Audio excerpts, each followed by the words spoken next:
today's session with John and Magnus, we're talking about LTE and Wi-Fi. So, well, how do you see the future of mining being able to utilize LTE? What's the benefits? How do you see the future of mining going forward? Me? You? Yeah, well, the first thought that comes to mind for me is, communication is changing and has changed mining tremendously. And I think going forward with the ability to incorporate LTE and almost a converged type network environment where you've got consumer requirements also spilling over to mining environments, where there's also a need to communicate from underground, with a smart device, whether it's to do a job sheet or whether it's to Skype, have a Skype call with someone. They also, the mining guys also have that same requirement. I think the possibilities are literally endless, and I think what the communication will provide mines is even enable them more and give them far greater abilities to automate and to become this connected mining environment. Yeah, I want to latch onto that, Conrad, because listening to what Maris has to say now, all these different things that a mine would want to do with their network. Thinking about technologies, then LTE would be, I think, a perfect fit for exactly what he said. But the challenges that we have is, I think it's twofold, So I think I'm going to just split between underground mining and open cast mining, because it's two different sets of rules, So for open cast, we've done many mines. I think we're talking about probably about 32 mines worldwide, all over Africa. And you're not talking LTE or Wi-Fi or? No, those were all RAN connections, but mostly mesh connections. Okay. But the challenges you have there is that with the mesh networks, it works well. It works extremely well. So I think we can safely say that in Africa we're probably the market leaders with mesh connectivity to kinetic machines. Machines that roams about and that moves. Yes. The challenges that you sit with is that all these connections it uses the unlicensed bands, right? So 10 years ago that was not such a big issue, but nowadays it's becoming more and more congested, because there's more and more sensors that needs connectivity, throughout the mining environment, and they all use the unlicensed band, So you can imagine that bowl of spaghetti, which is becoming very difficult. So using that becomes more and more difficult to provide, a quality of service where you can guarantee certain uptimes, availabilities, production, reliability type networks. So the biggest issue is getting spectrum above ground, So because it's high demand spectrum, it's basically impossible for a private company to obtain that. So that's a challenge. So we've started to investigate opportunities with unlicensed LTE. So it gives you Maris, as it gives you the abilities of LTE up to a point. It's not the ideal, because you would like to be in a band that's regulated, but at least you have all the other benefits that LTE offers you. You will have that with LTE as well. So that's for above ground. So below ground, it's a different story. So there it's almost carte blanche. You can do what you want. Because if you think of what is the purpose or the mandate of a company like ICASA, it's to make sure that I don't interfere with you and vice versa. But underground, there's no chance of that happening. So I don't really have a mandate, on what's going on underground. So that opens up the whole playing field for a company like us. So in the previous session we spoke about Maris's customer, where we're going to test the LTE equipment or the LTE technology, and we were thinking of using band 14. That's actually a public safety band, but the thing is, it's got a big environment of user equipment. So there's man-wearable cameras, there's push-to-talk. So a lot of them are already connecting to So you get a lot of stuff that can connect to this network. So now I actually forgot what your question was. It was about where do you think that this will take mining in future? But you did bring up a whole lot of interesting points. So the way I understand what you're saying is, underground you can use literally any spectrum that you want. But as soon as you're above ground, you either need to use unlicensed or work with a licensed provider. Yes. But when you're working in unlicensed bands, don't you get interference then from other users close by, or how do you manage that? No, you absolutely do, and that's the big issue that we sit with. You know, so there's mechanisms where you can try to mitigate that interference as much as you can, but still, if it's a mission critical network, you've only got so much control of the spectrum. Yes. You know, so you've got no right to deny another person access to the band. Yes. He's got the same rights as you have. You know, so end of the day, I think it's actually the mine's responsibility to manage that spectrum, but it's a very difficult task. I mean, Maris, I don't know, with all your customers, do you think there's one customer that can do that efficiently, manage the unlicensed spectrum? It's a difficult thing. No, it's a challenge. I mean, it's an ongoing challenge. But I think, you know, where mines typically you know, are able to sort of limit or try at least you know, limit that risk of interference is where the network is used in a production environment. You know, if it's used, you know, as the highest priority for production, you know, for machines and fleet management, and we haven't even touched on the health and safety side of things, but you know, proximity detection and fatigue management, you know, then those networks sort of take priority. And anything that tends to interfere with that is sort of kept away from that environment. Although, you know, it's an RF cloud. You know, you can't handpick frequencies, you know, which are license exempt and say you're not allowed here. But most of our customers that we work with, and specifically the role that the IM department plays is vital in making sure that, you know, a P1 high priority network takes priority in terms of connectivity and what's used in that environment. If I can just maybe get back to kind of your question on the MNOs, you know, working with some of these GSM providers. So we've approached most of them, actually we've approached all of them, to see if we can find a business model that fits both us and the mine. Yes. But the difficult thing is they've got a completely different approach as to what the mine has. You know, so if you think about the mine's data, it's very important for them to keep it local. So, you know, from their security, from a security point of view, they don't want this data to break out into the cloud. It needs to be switched on site. You know, it's got to be kept local. Yes. So that's the one thing. So it's good. So what we're trying to provide is a private LTE network. You know, so not dependent on any one of the MNOs. Yes. But the other issue was their billing mechanism.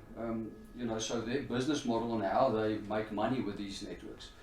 So they would want to bill you, you know, usage, a rate per usage type of thing. Yeah. And usage, you mean like megabytes? A rate per meg, you know. But I mean, if you think about the amounts of data the mines are moving towards shifting, you know, either to servers or to the cloud or whatever, it's going to be astronomical figures.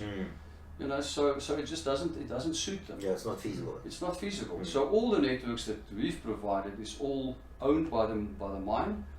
All data is kept local on site. Okay. Yeah. And earlier you spoke about open cast versus underground. Obviously, areas like coal has got specific requirements. So your experience in terms of intrinsically safe devices and that, you know, LTE intrinsically safe. Yeah, look, that's another ballgame. You know, so open cast, that's pretty much the same. You don't need any IS rating for an open cast coal mine. But as soon as you go underground, now you're in a contained environment. You know, so if there's any explosive gases, you know, it's contained within that environment. So you need to make sure that whatever you put underground, there's no risk of that igniting some of these flammables, you know, and causing havoc. Yes. So depending on the specific mine, there's ratings of what IS levels they need at specific points in the mine. So if you write at the face as an example, something like EXI-A is a requirement, and if it's further away, you know, something like EXI-B. So there's products that's been designed, mostly Australia, specifically for underground coal. But it's a very lengthy and expensive process to have any piece of equipment rated, getting the proper rating. Yes. So trying to take LTE into that space, I think that might still be a few years away. There will have to be a lot of R&D that goes into it, because you have to design enclosures, redo circuit boards, to get that equipment rated for use in that environment. Okay. So at this point in time, we offer, it's a Wi-Fi system, but it's been specifically designed for use in coal mines. Okay. So not LTE as yet. No, not as yet. Talking about R&D, Manus, earlier you mentioned that you guys did some research around antennas. Yeah, so look, I mean, the challenge with an underground environment, it's in some cases you've got beautiful tunnels and they're fairly straight. Yes. But in some cases you've got all sorts of bends and very weird sort of alleys where a bogger needs to go and load ore and go dump it at the ROM. So what we've done is we've worked with a company, a local company, to design a specific antenna, purely to really extend the ability for those RF signals to go into a tunnel environment.